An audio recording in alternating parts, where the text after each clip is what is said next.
Assalomu alaykum hurmatli obunachilar. Bugun yosh bolalarda juda ko'p uchraydigan holat, ya'ni qo'rqib ketishlardan keyin qovog'i uchib qolishi yoki laga nevroz deyiladi. Gapirayotganda, gap boshlayotganda tutilib gapirish haqida gaplashib o'tamiz. Bu qo'rqib ketgandan keyin qovoqlarda uchishi tikoz deyiladi va qo'rqib ketgandan keyin gap boshlayotganda tutilish zavikaniya bo'lib boshlanishi bu laga nevroz deyiladi. Bularda asosiy sababi yosh bolalarda bexosdan qo'rqib ketish. Bu qo'rquv sensor organlari orqali, ya'ni qulog'idan bo'lishi mumkin. Masalan, xotirjam ketayotganda qattiq mashina signal chavoradi, bola qo'rqib ketadi. Ko'ruv orqali bo'lishi mumkin. Qanaqadir narsalarni bir go'yoqda bolalarda xo'roz quvib degan holat bo'ladi yoki it quvib yuboradi, bexosdan qo'rqib ketadi. Shu sensor organlari orqali qo'rquvlar ta'sir qiladi. Buni natijasida yuqoridagi kasalliklar shakllanishi mumkin. Buni patogenezida sensor organlariga qo'rquv ta'sirlar kuchli ta'sir qiladi. Buni natijasida amigdala qo'zg'aladi. Amigdala qo'zg'alish natijasida bu qo'zg'alish jarayonlari hamma odamda ponus degan joy bo'ladi. Shu ponus joy degan joydagi qo'zg'alish ponusga uzatiladi va ertadan simpatik nerv sistemasi bo'ladi. Bu simpatik nerv sistemadan qo'zg'avoradi. Buni natijasida simpatik nerv sistemasi yuzdagi muskullarda va mana shu artikulyatsion sohadagi muskullarda impuls kelishini tezlashtiradi. Buni natijasida o'sha bolalarda gapirganda tutilib gapirishi va ko'zlarda tikozlar kuzatiladi. Bunday holatlarda davolash neyroleptik dori preparatlari va psixopedagogik mashg'ulotlar o'tkaziladi. Psixopedagogik mashg'ulotlar qanday bo'ladi? Bu tutilib gapirayotgan bolalarda o'tkaziladi asosan.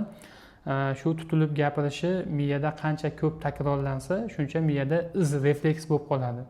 O'shaning uchun dorilarda berilgan taqdirda ham bu reflekslar so'nmasligi natijasida bu tutilib gapirish cho'zilib ketishi mumkin. Shuning uchun birinchi o'rinda bolaga har safar gap boshlayotganda bo'g'imlab gap boshlash tavsiya qilinadi. Masalan, ko'chadan keldi, asosan tutilish gap boshlayotganda bo'ladi.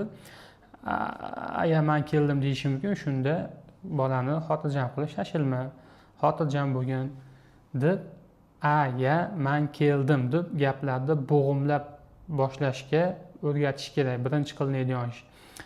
Ikkinchi qilinadigan ish, bu tutilishlar ko'pincha hayajonlanganda bola ko'pchilikni ichiga kirganda ko'payib ketganligi sababli shu hayajonga ko'nikma hosil qilish uchun, ko'pchilikka kirganda hayajonlanmaslik uchun ko'nikma hosil qilish uchun bolani yoshiga mos hikoyalarni aytib berib yoki bo'lmasa yoshiga mos hikoyalarni o'qib, kechki paytda oila davrasida o'tirganda shu hikoyalardan tushunganlarini ko'pchilikka aytib berish kerak.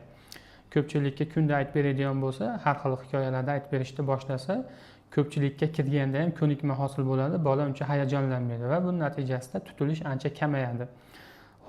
Keyingi qiladigan ishimiz bolaga she'rlarni yodlatish yoki bo'lmasa hikoyalarni ovozini chiqarib bo'g'imlab o'qitish mashqlarini olib borish kerak. Shu bilan birga bolada logoped tomonidan logopedik mashg'ulotlarni ham birga o'tkazish kerak. Bu tikoz yoki laga nevrozlarda qaysi kasalliklardan biz farqlashimiz kerak? Aniq tashxis qo'yish uchun bu kasallikni fokalniy epilepsiyalar bo'ladi. Shu fokalniy epilepsiyalardan farqlash mumkin. Bularda ham xuddi bolada ma'lum qovog'idagi yoki yuz sohasidagi muskullarda uchish va gapda tutilishlar kuzatilishi mumkin. Buni ajratib olish uchun bosh miyada EEG tekshiruv o'tkaziladi. EEGda fokalniy o'choqlar, fokalniy o'zgarishlar chiqadi. Agar shunaqa chiqadigan bo'lsa, bu fokalniy epilepsiya bo'ladi. Bu laga nevroz yoki tikoz deyilmaydi. Epilepsiyaga qarab fokalniy epilepsiyaning dorilari beriladi. Keyingisi Turetta sindromidan farqlashimiz mumkin. Turetta sindromida bolalarda shu uchishlardan tashqari ixtiyorga bo'ysunmaydigan harakatlar, misol uchishlar kuzatiladi, ba'zan tutilishlar ham kuzatilishi mumkin bolada. Shu bilan birga Turetta sindromida har xil beixtiyor qilinadigan harakatlar.